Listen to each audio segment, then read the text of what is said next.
Fala pessoal desse Brasil, Isaac Martins ao vivo para nossa live de hoje, uma live que nós vamos começar daqui a pouquinho, uma live especial. Nós vamos estar aqui com o meu grande gestor, meu Big Brother, um cara assim espetacular. Já estou chamando ele aqui, vou falar para ele aqui, ó.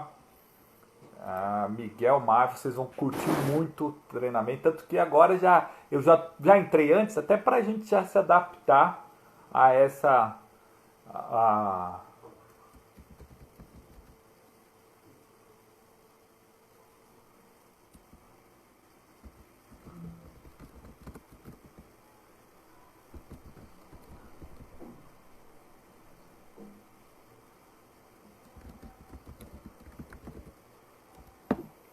vou até colocar aqui, gente.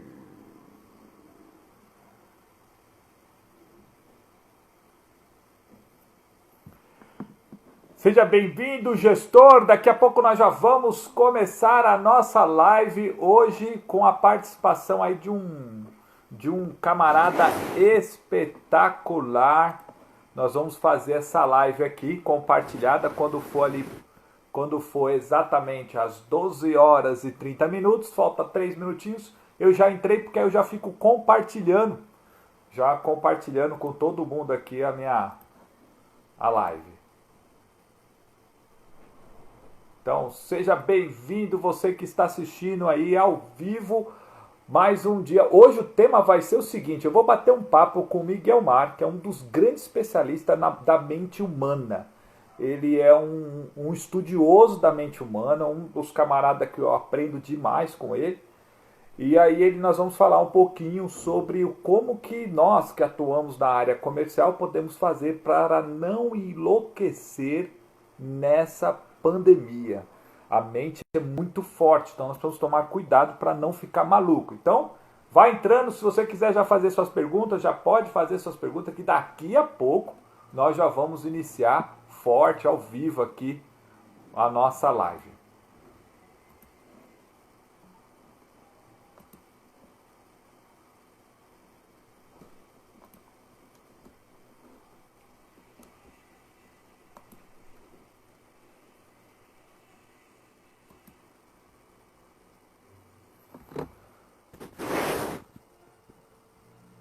Seja bem-vindo, gestores. Daqui a pouco vamos iniciar aí a nossa live. Estamos se preparando para a live de hoje.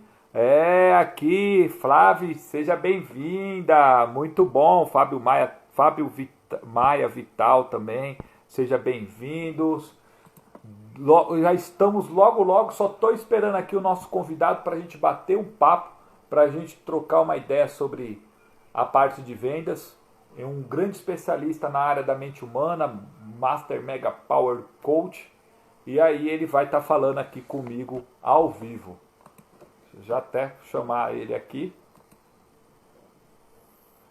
Seja bem-vindo, gestor, a mais uma das nossas lives. Diariamente nós estamos fazendo essas lives. Então hoje eu vou estar aqui com o Miguel Mar. Amanhã eu vou estar às 18 horas, outro horário, um horário alternativo. Às 18 horas eu vou estar com a Carol, Ana Carolina, uma especialista em recursos humanos.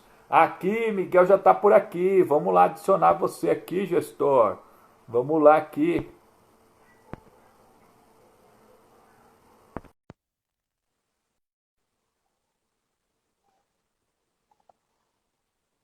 Então é isso, gestores, estamos ao vivo! Muito bom! Estamos aqui ao vivo na transmissão da nossa live. Fala comigo, meu gestor!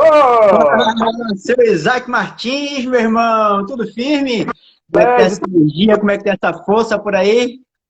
Estamos bem, graças a Deus. Me fale em que lugar do planeta você está. Está em São Paulo, está na Bahia, está em Marte? Tá no coronavírus, tá no hospital, fala pra nós aí.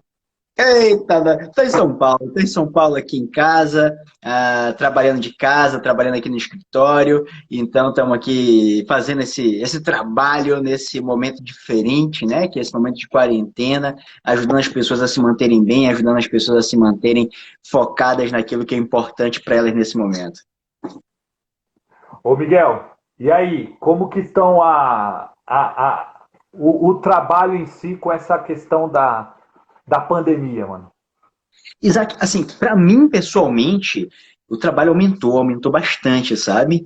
Ah, a gente tem uma demanda hoje, as pessoas estão buscando muito esse atendimento, as pessoas estão buscando muito uma ajuda para manter a inteligência emocional em meio a essa situação toda da pandemia, toda essa situação da quarentena, que as pessoas, de alguma maneira, elas estão perdendo foco nos sonhos dela, o foco na trajetória que elas tinham, elas estão perdendo foco naquilo que mantinham elas emocionalmente saudáveis, por assim dizer. Então, hoje a gente tem um grande trabalho, a gente tem uma grande missão de ajudar as pessoas a se reconcentrarem, a se reconectarem a esse foco inicial. E é isso basicamente que a gente faz, ajudando as pessoas a estarem se sentindo melhor, a estarem se sentindo mais conectadas. Então, assim, o volume de trabalho meu, pessoalmente, acabou aumentando bastante. Verdade. Então já apresenta aí, fala aí para a audiência aí, a audiência rotativa que eu tenho aí no meu, que eu estou transmitindo por dois canais. Então eu estou Ah, transmitindo no legal. meu e o da minha empresa que está aqui, ó, fazendo aqui a transmissão. Depois vou pegar essa live, vou colocar no YouTube para a gente foguetar. Fala para nós aí, eu já estava até batendo um papo com o pessoal, falando que você é um dos grandes especialistas da mente humana. Mas fala um pouquinho do seu currículo aí, gestor. Ah, perfeito, perfeito, Isaac. Eu já estudo desenvolvimento pessoal desde 2007, né? Comecei a estudar em 2007 e comecei a trabalhar profissionalmente com isso em 2012. E nesse período eu tive a oportunidade de estar falando aí pessoalmente, né, presencialmente, para mais de 35 mil pessoas, visitei 17 estados do Brasil, tive fora do Brasil também ministrando treinamento, tive na Argentina, tive a oportunidade de estar sendo treinado, né, por grandes nomes como David Gordon, John Grinder, Michael Grinder, o próprio Tony Robbins, o Jeffrey Zeig, enfim, uma galera muito boa, uma galera de vanguarda, que criou algumas tendências, que criou alguns direcionamentos. Também já tenho mais de 3 mil horas de atendimento de coach, né, de atendimento individual. E aí, a gente vai dentro dessa trajetória, dentro dessa jornada, ajudando as pessoas com esse trabalho, com essa missão bacana que a gente tem. Ótimo. Gratidão por você ter aceitado o convite, a gente bater esse papo. Eu estou até com minha agenda aqui, ó, agenda do gestor, aonde eu já anoto os treinamentos que a gente participa, os treinamentos que você sempre fez, que eu participei, está lotado aqui de informações. Gestor, olha só o tema, hein? Como não enlouquecer nessa pandemia? Porque eu estou vendo, igual você comentou, né? A mente humana, nós não estávamos acostumados com essa loucura. De repente, de uma hora para outra, mudou a chave. É como se nós Uhum. tivéssemos pego um foguete, fôssemos para um outro planeta, e nesse planeta as pessoas usam máscara, as pessoas não se abraçam. Principalmente para nós que temos esse calor humano, nós brasileiros, as pessoas não saem de casa, as pessoas têm que se reinventar. E aí, o que eu faço para minha mente ali, ó, para eu manter minha mente ocupada, para não pirar? Porque senão eu piro. Perfeito. Eu acho que antes da gente começar a falar um pouco sobre isso, a gente precisa entender alguns princípios que são muito importantes, né? O Tony Robbins, junto com a Chloe Madens, eles traçaram algumas ideias que eu acho muito interessantes. E uma dessas ideias diz respeito às necessidades humanas. E dentro das necessidades humanas, existe uma em especial que é uma necessidade que é muito latente nesse momento, que é a necessidade de certeza. Todos nós temos essa necessidade de certeza, né?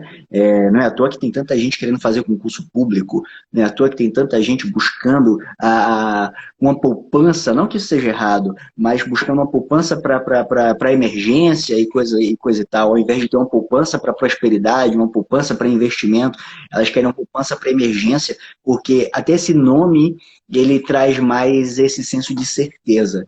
E dentro das nossas vidas a gente vai construindo uma sequência de certezas. A gente vai construindo passos que nos deem certeza, a gente constrói uma atmosfera que nos dê certeza.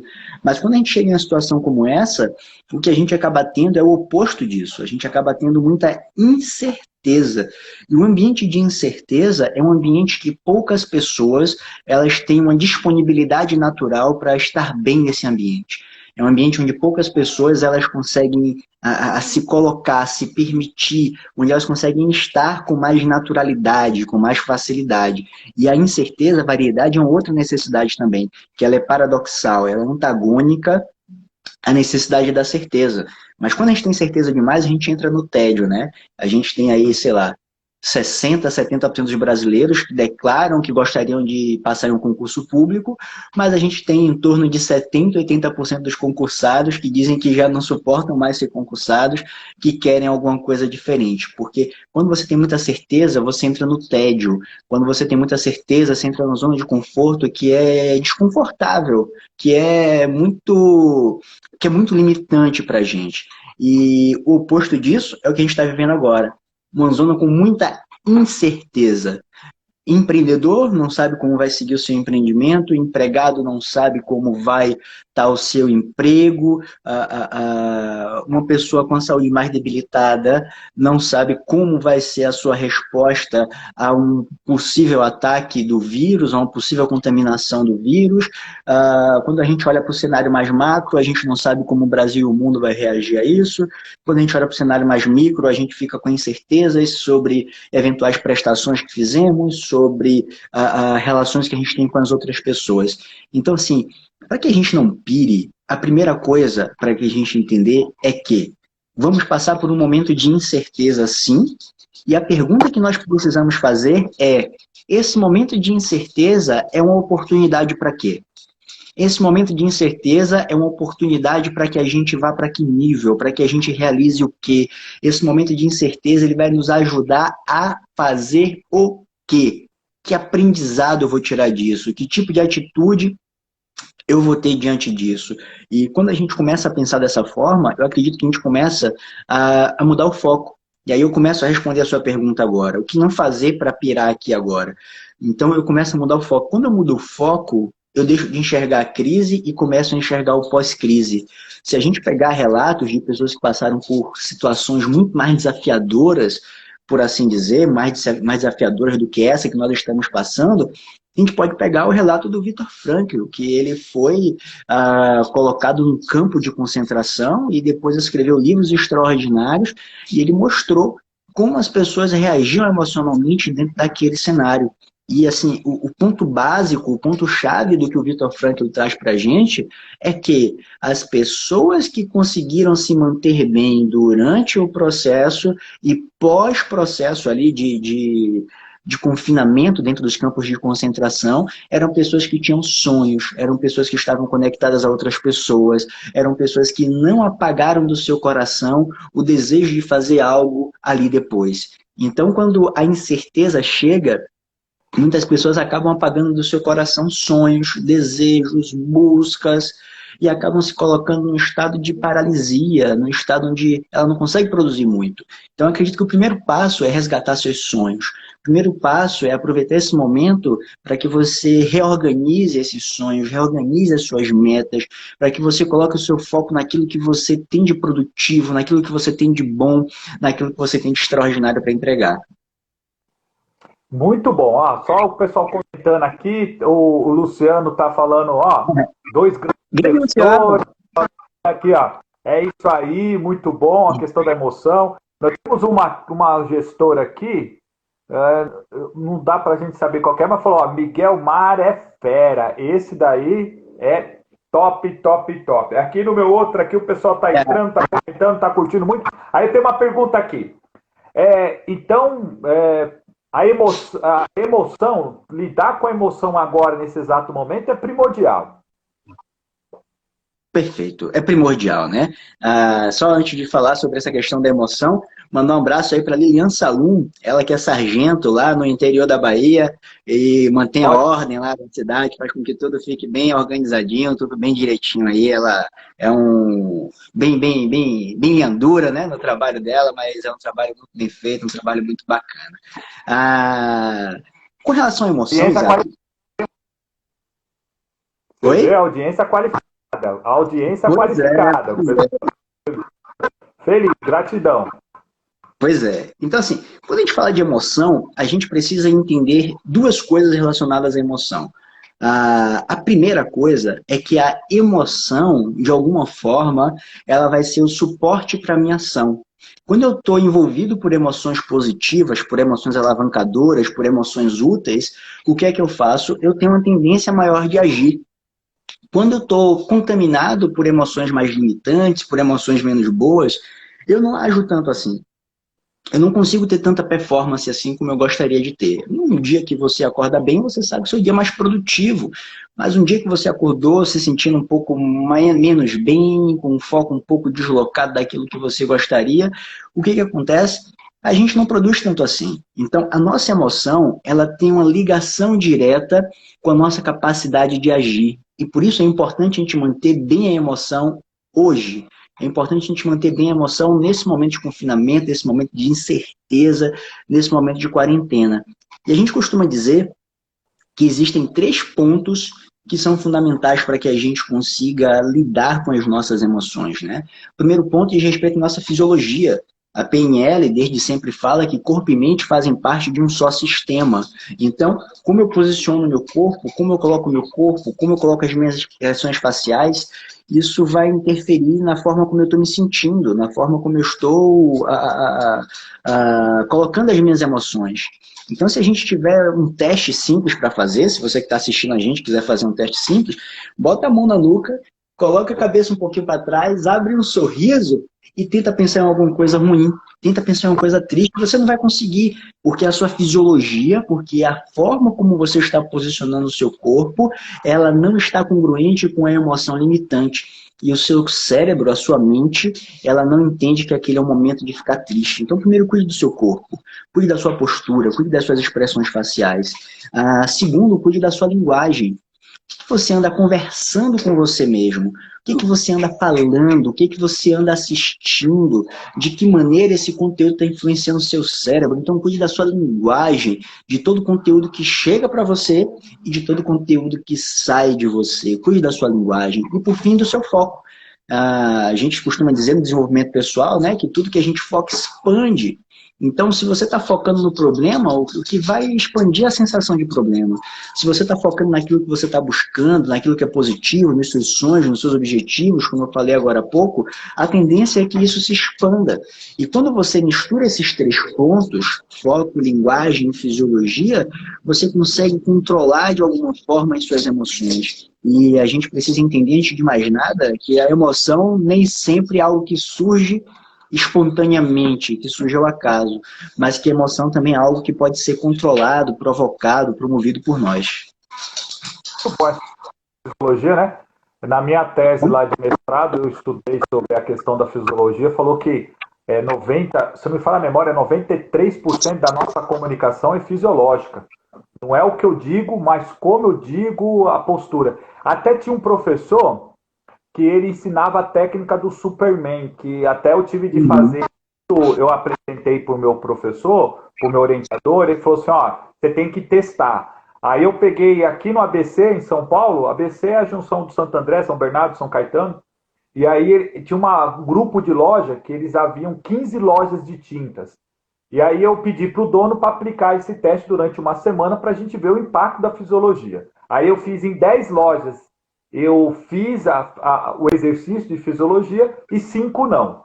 E era justamente isso daí, era o fato da pessoa ficar todos os dias, fazer o L aqui para ficar com o pescoço levantado, e ela tipo fazia questão de bater, como se fosse a posição de sargento, né? E ela, ou do Superman, ela ficava ali durante 2 minutos pensando em coisa positiva e depois ela saía e gritava alguma palavra alguma palavra motivacional, tipo, eu estou pronto, vamos para cima, hoje é meu dia, eu posso, eu consigo, eu mereço. E foi inacreditável. O dono, quando ele falou, ele falou assim, Isaac, tipo, cara, eu acho que isso daí que você está fazendo é piração. Aí eu comecei a fazer nas lojas, as 10 lojas, a performance em venda no dia era maior do que as outras. Fantástico. A importância da fisiologia. Muito bom essa questão da fisiologia, muito bom que você está compartilhando. Miguel, hoje qual que é o maior desafio que você está encontrando nos seus cotis? Para quem não sabe, o Miguel tem um canal muito forte, vale a pena seguir o canal dele. Miguel Augusto Mar. Você está fazendo todos os dias de novo live? Porque semana passada você estava enfoguetado. Todo dia, todo dia, todo dia. Eu tô fazendo live todo dia, mas nem todo dia no meu canal. Ontem eu fiz umas 3 lives, mas nenhuma no meu canal, nenhuma no meu Instagram. Eu tenho feito muitas lives para Maravilhas da Terra, que é uma empresa que eu estou associado agora, e a gente tem feito muitas lives lá.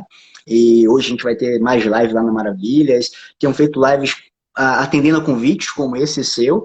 E live no meu canal especificamente a gente vai ter na quinta-feira. Estou fazendo uma vez por semana só, porque como eu estava fazendo muitas lives para muitos outros canais, então acabou sobrecarregando um pouquinho. Mas assim, eu tenho feito live quase que diariamente no canal da Maravilhas da Terra e atendendo também a convites especiais, assim como esse seu. E Miguel, o Miguel faz um trabalho também de mentoria, né, para executivos, para profissionais, faz um trabalho forte de mentoria. E o que você tem encontrado de desafio nos seus clientes, nos seus coaches? Qual que é o maior desafio? Perfeito. Eu acho que hoje o maior desafio é a pessoa conseguir se manter produtiva. A gente tem dois grandes desafios. O primeiro desafio é fazer esses ajustes iniciais que a gente estava conversando aqui. Essa coisa da pessoa tirar o foco da crise e colocar o foco numa busca, num sonho, no desejo. E muitas vezes quando a gente fala de tirar o foco da crise, não quer dizer que eu estou sendo omisso ao que está acontecendo, não significa que eu estou sendo desrespeitoso com o que está acontecendo. Pelo contrário, se eu entro nesse clima de me depreciar, de paralisar, de me entristecer, de tirar de mim o meu potencial de ação, eu só contribuo para que a crise seja maior, mais forte e que ela demore mais de ir embora. Mas se eu decido ter uma outra atitude, e a minha atitude é uma atitude positiva, uma atitude de ação, uma atitude de entrega, uma atitude de fazer o meu melhor com o recurso que eu tenho, eu ajudo a gente a sair dessa crise de uma forma mais rápida, eu ajudo a gente a passar por esse momento de uma forma mais rápida, de uma forma mais incisiva, de uma forma menos traumática. Esse é o primeiro ponto, a mudança de foco à medida que eu atendo os valores pessoais que a pessoa tem. O segundo desafio é ajudar as pessoas a se manterem produtivas dentro de casa, né? Porque nós somos seres de rituais. E o que é esse ritual? Não tem a ver com questões religiosas, espirituais. Eu recentemente fiz uma live para um grupo universitário grande lá na Bahia, né? E uma das coisas que o pessoal teve como demanda foi: o que eu vou fazer para estudar em casa? Então, quando a gente está indo estudar na faculdade, num curso presencial, a gente não percebe, mas a gente está fazendo vários rituais. Por exemplo, eu pego a minha pasta em casa, saio de casa, vou até o metrô, pego o metrô, vou para a faculdade, entro na faculdade, converso com colegas, sento na mesa, espero o professor entrar e o professor começa a falar. Esse passo a passo é um ritual, é uma rotina que eu vivo e que eu estou dizendo de alguma forma para o meu cérebro que é para ele entrar no estado adequado para eu estar no momento de aprendiz, para eu estar no momento de aluno. E isso faz com que eu me sinta melhor, isso faz com que a minha performance aumente. E quando a gente está no dia a dia convencional, no dia a dia comum, a gente faz vários rituais. O ritual para ir para o trabalho, o ritual para ir para a faculdade, o ritual para ir para a academia e tantos outros. O ritual de chegar em casa e estar mais conectado com a família. E existem diversos outros rituais. E quando você está em casa, os rituais acabam sendo um pouco mais discretos. Mas eu acredito que eles não devem deixar de acontecer. Então, se você vai trabalhar, reserva um cantinho para trabalhar. Eu sempre tenho que trabalhar aqui no escritório. É o momento que eu tenho meu, é o momento que eu estou descontraindo, é o momento que eu estou relaxando. Então, no outro canto da outra sala que a gente tem aqui, é um espaço que eu uso para fazer minha atividade física, para fazer meu alongamento. Então, perceba que a gente não tem um ritual com tantos passos, mas a gente acaba estipulando uma geografia, uns espaços dentro de casa para que aquilo aconteça de uma forma mais leve, de uma forma mais tranquila. E ao mesmo tempo que você não pode começar o seu dia sem saber exatamente o que você vai fazer. Você não pode começar o seu dia sem ter claros as tarefas, os objetivos que você tem para alcançar naquele dia. Então, se você não tiver isso claro, não adianta você determinar quais são os lugares, quais são os espaços que você vai estar fazendo cada coisa, se você não souber o que você tem para fazer. Então, é muito importante que você comece o seu dia se perguntando o que eu tenho para fazer hoje, o que eu tenho para realizar hoje e como eu vou colocar tudo isso em prática. Eu acredito que são esses dois grandes desafios. O primeiro, diz respeito a essa mudança emocional, e o segundo, ele diz respeito a como se manter produtivo dentro de casa. Muito bom, muito bom. Isso daí que você comentou aí, pirei, adorei. De fato, o primeiro fato é você não piorar a crise mais feia do que ela é, né? Porque às vezes a gente desenha o bicho-papão mais feio do que ele é. O fato é o seguinte, não importa se é feio ou bonito, eu vou ter que passar por ele, né? Eu vou ter que enfrentar. Aí você tem como enfrentar de duas maneiras.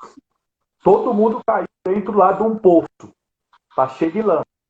Você tira você ficar olhando para baixo, olhando que você está pisando na lama, que está tudo sujo, ou você olha para cima que você vê a luz. Perfeito. É olhar para cima. Do poço nós vamos ter que sair. Uma hora nós vamos sair. Alguém vai jogar uma corda, ou eu vou ter que escalar, mas nós vamos sair. E esse detalhe que você falou da questão da produtividade é o pulo do gato mesmo. Porque, igual você comentou, tem naquele livro, né, O Poder do Hábito, aquele livro amarelo, fala assim, a força do hábito, o poder do hábito. O poder do hábito. É o poder do hábito. Charles alguma coisa. E aí ele comenta, o autor fala que 60% do meu tempo são decisões, ou é 60 ou 40, eu não lembro se é 60 ou 40, um é rotina, e eu acho que é 40% são decisões que eu tomo, e 60% é minha rotina. E quebrar a nossa rotina, né? Quebrar o ciclo, né? Então, o ciclo foi quebrado e agora nós temos que nos adaptar. Sabe o que eu tenho feito, Miguel? Eu estava fazendo a listinha, igual você comentou, pega um papel, coloca a listinha. Só que eu estava me enrolando. Aí eu percebi que, para mim, a listinha eu já faço da semana inteira. Então eu coloco os papeizinhos que ficam aqui, ó, segunda, terça, quarta, quinta e sexta. E eu vou colocando todas as atividades que eu tenho que realizar. Depois que eu fiz isso, acelerei a minha performance. Agora, deixa eu perguntar uma coisa, meu irmão.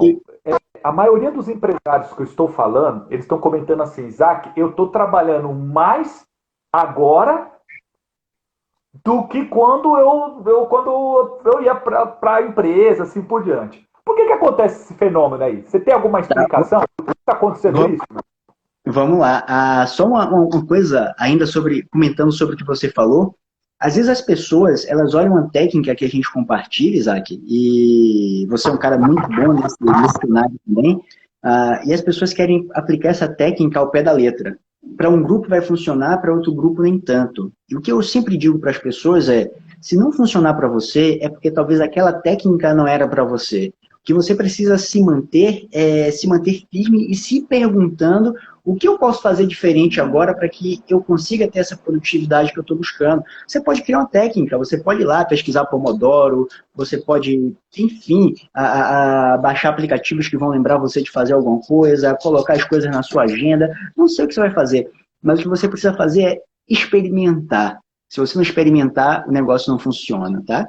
E respondendo agora a sua pergunta dos executivos que estão trabalhando mais, mandar um abraço aqui para a Haruê, que está aqui acompanhando a gente, minha coach, e para a Rita Lima também, uma querida amiga que está acompanhando a gente aqui nesse nosso bate-papo. Sobre essa questão... Na Bahia, tem aqui o Pastor Fábio, tá top, hein, mano? Qualificado o time, hein? Meu, pois tá bombando. Top, parabéns aí. Um pessoal muito, muito do bem, um pessoal muito bom. Samuelzão acabou de entrar agora aí também, um super querido. E vamos lá. Eu acho que existem duas coisas com relação a essa sensação de estar trabalhando mais. As 2 primeiras, ou talvez as 3 primeiras semanas, eu tive essa sensação também de estar trabalhando mais, mas estar trabalhando mais a um ponto de que eu não estivesse controlando aquilo que eu estou fazendo. Trabalhar mais a um ponto de sentir estresse, mas não estresse positivo que me motiva a agir, mas um estresse negativo que me paralisa, um estresse negativo que me deprecia. E eu acredito que isso está relacionado a 2 pontos. Primeiro, a essa mudança de chave de um ambiente de certezas para um ambiente de incertezas. Então, quando eu entro num ambiente de incertezas, é normal que eu me movimente mais, é normal que eu haja mais, é normal que eu fique um pouco mais agitado, porque eu quero experimentar coisas, eu quero testar coisas, meio que inconscientemente, para voltar àquele status quo, que é o status da certeza, que é o status onde eu tenho controle, que é o status onde eu consigo posicionar as coisas ali de acordo com o que eu quero, que eu consigo posicionar as coisas de acordo com aquilo que eu estou buscando. Então, eu me desespero no primeiro momento, que eu estou tendo muita variedade, ajo mais, abraço mais coisas, sinto mais estresse. Para quê? Para tentar trazer tudo de novo para aquele cenário do controle, para tentar trazer tudo para aquele cenário onde eu estou gerindo o processo. E se a gente for fazer essa análise, ainda sob a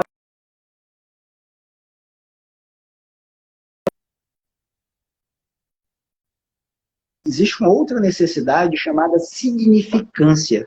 E nesse momento, é o momento que as pessoas estão buscando essa significância, estão buscando esse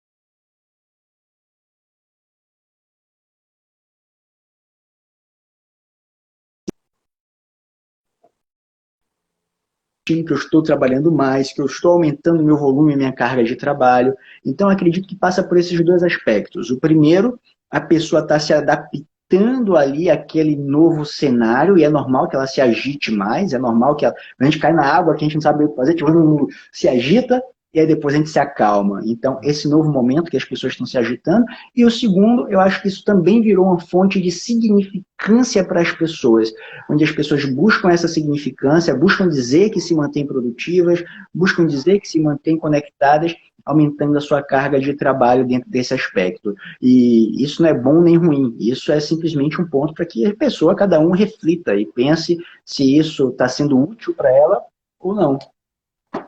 Muito bom. Gente, agora vamos fazer um trabalho de futurologia, tá bom? Vamos lá. Manda aí. Eu já dei aula de história, né? E eu trabalho muito com o histórico crítico, que é o passado da ideia do presente, que me diz como é o futuro. O mundo já passou por grandes ciclos, né? Nessas mudanças de ciclo, nós vemos que acontecem algumas situações, não é a pessoa mais inteligente, não é a pessoa mais forte, não é a pessoa que tem mais dinheiro que sobrevive a essas mudanças, mas sim aquele que se adapta primeiro. Sempre na história da humanidade, aquele que se adaptava primeiro era a pessoa que ela saía mais forte do que quando entrou. E um assunto bem interessante também, um segundo ponto que a história nos prega é que sempre quando há uma mudança radical de chave, o dinheiro ia para um balde, ele muda de balde, troca de mão. O dinheiro, o poder monetário muda de mão. Aí agora é saber se agora vai vir para a minha mão ou não, né? A pergunta é, você, olhando agora aqui, você fala assim, ó, daqui 6 meses, o que tu acha que vai ser o cenário na gestão, no comercial? Como vai ser o futurologia aí? O que você está vendo aí? O que você pode nos dizer? Perfeito, já posicionei até meu balde aqui. É igual a nossa hora. Posicionado aqui, baixar uns 2 ou 3 só para garantir. Eu acredito o seguinte, tem uma história, Isaac, tem uma história até bem conhecida de um sábio que ele acertava todas as coisas que as pessoas iam perguntar para ele. E um menino chegou para esse sábio e fez assim, eu vou pegar esse sábio. Colocou um passarinho vivo em uma das mãos e colocou a mão para trás. Olhou para o sábio e perguntou, sábio, eu tenho um passarinho na mão. Esse passarinho, ele está vivo ou ele está morto? Se o sábio dissesse que estava vivo, o menino apertava o pescoço do passarinho e ele mostrava o passarinho morto. Se o sábio dissesse que estava morto, ele não fazia nada com o passarinho, abria a mão, o passarinho voava e o sábio ia errar de qualquer forma. E o sábio, sabiamente, falou, a resposta está em suas mãos. A resposta está em suas mãos. Eu acredito que quando a gente olha para isso, a resposta está em nossas mãos. Nas mãos da gente como população, nas mãos da gente no que diz respeito a o quão positivo a gente vai estar, o quão determinado a construir uma nova história, um novo capítulo de nossas vidas a gente vai estar, o quão envolvido pelo otimismo de que a gente pode reconstruir tudo que está se depreciando, tudo que está se diluindo por aí, o quão otimista a gente vai estar, o quão encorajado, o quão certo, o quão cheio de fé a gente vai estar.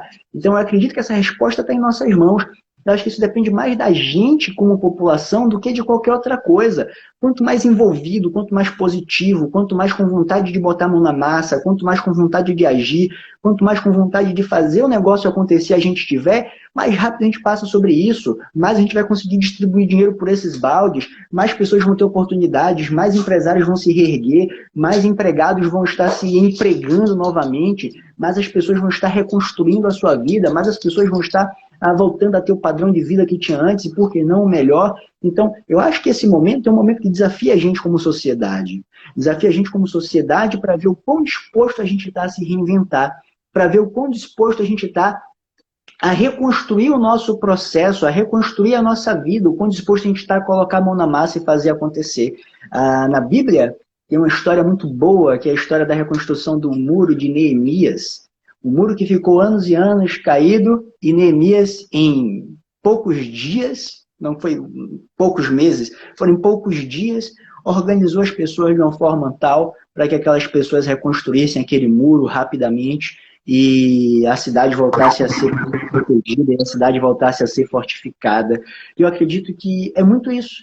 É muito isso. A gente vai ter a postura daquele povo antes da chegada do Neemias, de passividade, de braço cruzado, de pessimismo, ou a gente vai ter a postura daquele povo depois que chegou o Neemias. E o Neemias chegou lá e disse, vamos reconstruir o muro, e todo mundo abraçou, e todo mundo fez o negócio acontecer, ou pelo menos quase todo mundo, né? Fez o negócio acontecer e o muro se reergueu rapidinho. Então eu acredito que a resposta está em nossas mãos, sabe, Gai?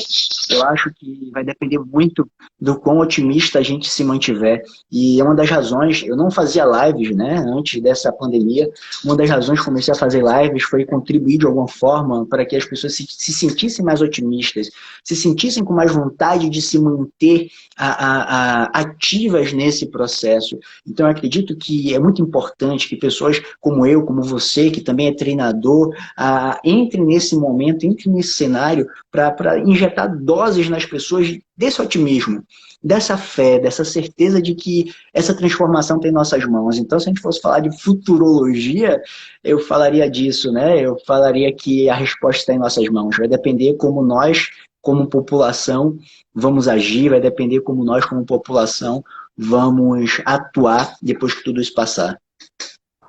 Muito bom, cara, foi sensacional. Agora, só para me dar uma sugestão de leitura aí, mano. O que você fala assim, ó, se eu pudesse dar um livro aí, ou uns 2 livros que você tem que ler para sair mais forte da pandemia do que quando você entrou, qual livro seria? Cara, eu recomendo 2 livros, 2 grandes clássicos, né? 2 grandes clássicos. Talvez 3 livros, né? 3 grandes clássicos. Esse terceiro é mais clássico ainda. Eu gosto muito de um livro de PNL, que é O Poder Sem Limites, que é um livro muito bom. É um livro escrito para quem não é profissional da PNL.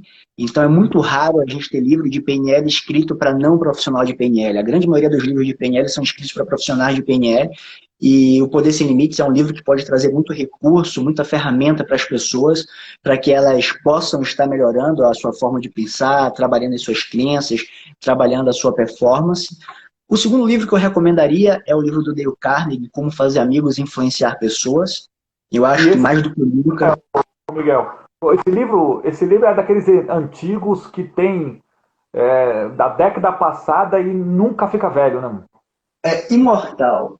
Ó, os livros aqui. Ó, o primeiro é esse aqui, O Poder Sem Limites, do Tony. Essa é uma edição antiga, mas é uma edição que já tem uma edição nova. Muito bom para você cuidar da sua mente. Eu acredito que nesse momento de pós-quarentena a gente vai ter necessidade muito grande de comunicação, uma necessidade muito grande de entendimento, uma necessidade muito grande para que a gente consiga construir essa harmonia e dentro dessa harmonia a gente possa não perder tempo com coisas pequenas. A qualidade da nossa vida é a qualidade do problema que a gente escolhe para resolver. Tem gente que está escolhendo um problema pequeno, um problema, sei lá, da novela, o problema do vizinho, um problema ali do condomínio. Outra a gente pode escolher problemas maiores e melhores para solucionar, problemas que vão transformar a nossa vida. Um grande problema é o que eu vou fazer para voltar a ter uma condição igual ou melhor que tinha antes da pandemia? O que eu vou fazer para ajudar a sociedade a se reerguer depois desse momento de pandemia? E eu acho que a comunicação é uma coisa fundamental nesse processo, Por isso, esse livro aqui do Dale Carnegie, Como Fazer Amigos e Influenciar Pessoas, é uma segunda sugestão de leitura que eu tenho. E a terceira sugestão de leitura é uma crença pessoal minha, isso aí é bem pessoal, é bem intimista. Eu recomendo a leitura da Bíblia, que é um livro que ajuda você a manter a fé, manter o foco, manter o seu direcionamento, cuidar do seu espiritual e se conectar com Deus. Eu acho que é muito importante essas 3 leituras nesse momento. Eu faço a leitura da Bíblia diariamente e aí depois da pandemia eu comecei a ler Isaías. É inacreditável, parece que tá falando para nós, né? Tem até um trecho de Isaías falando assim, ó, entre nos seus quartos, fique lá que eu daqui a pouco eu vou salvar vocês. É inacreditável, né? De fato é um... boa sugestão de livro. Agora eu quero perguntar para você, meu gestor, quando tu vai escrever o teu livro? Em breve. Eu tô aqui, inclusive, com você. Aqui. Tá na hora, Miguel, de compartilhar. Esse é bom. Tô aqui com você. Livro do Isaac. Isaac é especialista em telemarketing, né? Em vendas por telefone, atendimento telefônico e tudo mais. Então, estou com um livro seu aqui. Em breve eu vou escrever o meu. Estou sendo muito cobrado com relação a isso e vai sair. Entre 2020 e 2021 sai. Hã? Não, tem que sair logo, ó. Aproveita a pandemia aí, coloca uma meta, um capítulo por semana. Você até o final do ano tá com o teu livro pronto. Você tem muito conhecimento para compartilhar. E eu falo que depois que eu escrevi o livro, muda a gente de patamar, porque é um legado que você deixa para a humanidade, né? Se por acaso acontecer alguma coisa que parar de existir, você deixa o legado, né? Eu lembro que tem um autor que eu gosto muito, que é o Steve Covens, e quando ele deixou o livro dele, quando ele faleceu, eu fiquei triste, porque eu falei, caraca, camarada, foi aquele 7 hábitos das pessoas altamente eficazes, quando eu li, tipo, mexeu comigo, não dormi à noite. Então, precisa montar o seu livro. Urgente, cara. Dá um spoiler até, já comecei aqui, cadê? Aí é gestor, hein, mano? Dar um spoiler aqui, um livro que eu acabei de ler recentemente, e já nesse aspecto, né? 4 passos para publicar o seu livro com sucesso e o segredo do best-seller. Então, a gente já está preparando aí. Aí, lá na editora da Disney, a gente faz livros brinquedos. Então, eu cuido da divisão da Disney de livros brinquedos. Então, todos esses livros da Disney no Brasil, eu que trabalho lá no Televendas. E aí eu pego esses cadernos que eles têm lá, que são tipo a amostra de como vai ser o livro. Esse daqui é uma amostra de um livro para fadas, que é assim, 365 histórias de fadas para mãe ler para criança da Disney. E aí olha o que eu faço, eu pego aqui e já vou montando o meu livro, ó. O meu próximo livro. Então pega aí, monta já teu próximo livro, meu irmão. Vai escrevendo aí, tem muito conhecimento e com certeza Deus vai abençoar muito, porque você é um cara do bem, você é um cara um cara que ajuda muito, muita gente, já mudou a vida de muita gente. Eu lembro da equipe lá de Manaus que a gente trabalhou junto, o pessoal até hoje fala bem. Pessoas assim de valores são pessoas que ficam para a perenidade. Não às vezes fisicamente, mas principalmente na nossa memória. E você é um cara do bem, um cara que a vida nos conectou e eu tenho um privilégio ímpar de fazer parte aí, de ter tido você trabalhando junto comigo, a gente ter trabalhado numa companhia, principalmente agora por estar trabalhando, tá sendo gestores, né? Gestor, quer finalizar, quer falar alguma coisa aí, quer deixar algum pensamento? Fala comigo. Meu irmão, primeiro agradecer você por esse convite, dizer que também é um prazer muito grande ter você no meu círculo de amigos. Muito obrigado pelo convite, um prazer muito grande também estar atendendo esse convite seu aqui. Fica à vontade, estou à disposição sempre. Conta comigo sempre. Eu acredito que essas parcerias que a gente faz fortalece não só a gente, mas fortalece todo mundo que está sendo impactado, que está sendo atingido com esse processo. A gente consegue se manter firme nessa nossa missão, nesse nosso propósito de transformar vidas, de impactar pessoas. E dizer para as pessoas que não percam o otimismo, sabe? É você entender que quem está segurando o passarinho é você. É você entender que se você apertar a mão, o passarinho morre, se você soltar, o passarinho vive. E você decide o que é que vai acontecer. e você decide o que é que vai acontecer. É a sua postura, é a forma como você vai agir, é a forma como você vai reagir, é a forma como você vai encarar esses processos que vão fazer com que você, de fato, saia mais rápido, e você saindo mais rápido, você ajuda o Brasil a sair mais rápido dessa crise que se aponta por aí. E nesse cenário, é muito importante que você mantenha seu otimismo e sua fé. Mantenha sua fé e seu otimismo, que as outras coisas se ajeitam naturalmente. Mantenha sua fé, seu otimismo, sua disponibilidade de agir, sua disponibilidade de se auto-observar, de estar percebendo se o que você está fazendo vai estar ajudando você a construir aquilo que você está buscando, a ter o resultado que você está querendo ter. Então, mantenha esse foco em estar se permitindo ser ajustável, em estar permitindo ajustar a vela para que você consiga ter o resultado que você está buscando, para que você consiga, de fato, conquistar aquilo que você quer e para que você, principalmente, consiga rapidamente se restabelecer no meio dessa crise, no meio dessa pandemia. Que Deus abençoe vocês. Valeu, gestor. Deus abençoe. Valeu. Manda um abraço para tua esposa aqui. Minha esposa também tá mandando lembrança para ti. Vamos ter que marcar outro cruzeiro, né, irmão? Vamos sim, com certeza. Agora, depois dessa pandemia, devo ficar uns 30 dias fora de casa, mano. Não quero saber mais de casa. O que é que tem para fazer fora de casa, né? Exatamente. Vamos lá fazer. O pessoal tá aqui comentando, o Miranda, tá todo mundo comentando aqui. Deus abençoe, Miguel. Saudades, Miguel. Sensacional, hein, mano? Tu é querido, hein, cara? Tu é querido, isso aí. Quando a pessoa é do bem, não quer. Tem gente que falou assim, nossa, cheguei agora. Fica aí, um abraço aí. Gestores, estamos encerrando a live. Amanhã eu vou fazer mais uma live. Amanhã sabe com quem que eu vou estar? Vou estar com a Carol, Ana Carolina. Rosita, fera RH. Então amanhã, às 18 horas, eu vou estar falando, sabe o quê? Como montar currículo, como fazer entrevista virtual, porque ela fazia muita entrevista virtual. Ela está fazendo esse trabalho também agora está indo para essa carreira solo, fazendo trabalho sobre entrevistas, sobre recursos humanos, e amanhã nós vamos bater um papo. Então, que bacana, manda um forte abraço para ela, que ela é uma queridíssima também. Verdade, até mais. Abreu, abraço, gratidão, meu irmão. Gratidão a todos. Com Deus. Tchau, tchau.